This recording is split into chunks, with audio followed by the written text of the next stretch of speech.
Minister, you have Second your is- mind has to be.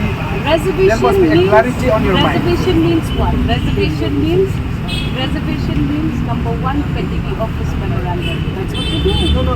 Number two, Reservation kumno is how you reserve. No, you don't understand what is reservation. So that is why you Reservation- make us understand. Reservation is a policy where you reserve job for this class of people living in the state.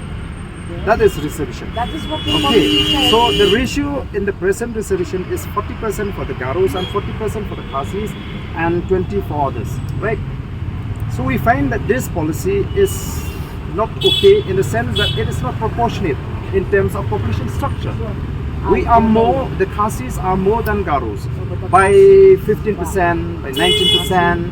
So Khasi means what? Then we are read or so yeah.